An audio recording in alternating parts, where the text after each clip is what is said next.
சோளிங்கரில் 65 ஆண்டுகால பழமை வாய்ந்த ஸ்ரீ கமல விநாயகர் திருக்கோவிலில் மகா கும்பாபிஷேகம் முன்னிட்டு கோவில் புரணமைக்கும் பணிக்காக பூமி பூஜை செய்து எம்எல்ஏ ஏ.எம். முனிரத்தினம் அடிக்கல் நாட்டினார்.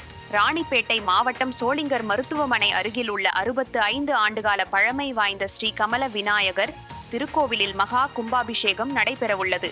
திருக்கோவில் புரணமைக்கும் பணிக்காக பூமி பூஜை நிகழ்ச்சி நடைபெற்றது. இந்த நிகழ்ச்சிக்கு திருக்கோவில் அறங்காவலர் குழு தலைவர் ஏழுமலை தலைமை தாங்கினார். திராவிட முன்னேற்றக் கழக தலைமை செயற்குழு உறுப்பினர் அசோகன், நகராட்சி துணைத் தலைவர் பழனி, மாவட்ட பொதுக்குழு உறுப்பினர் ராஜேந்திரன், நகரமன்ற உறுப்பினர்கள் கோபால், அன்பரசு ஆகியோர் முன்னிலை வகித்தனர்.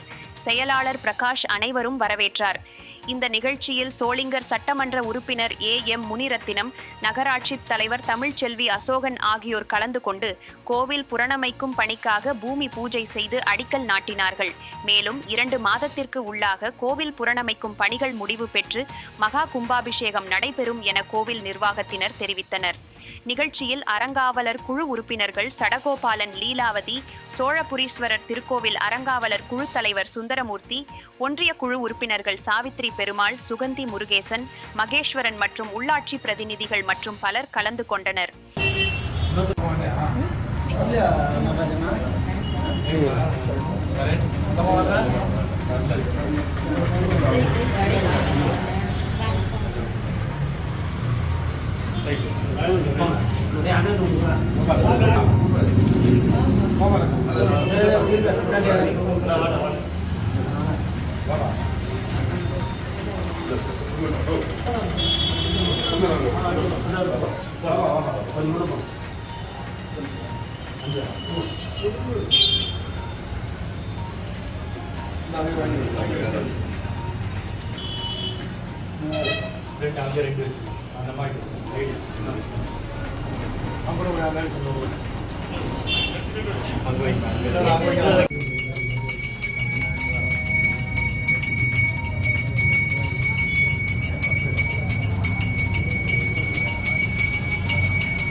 பூசிங்க போகல நம்ம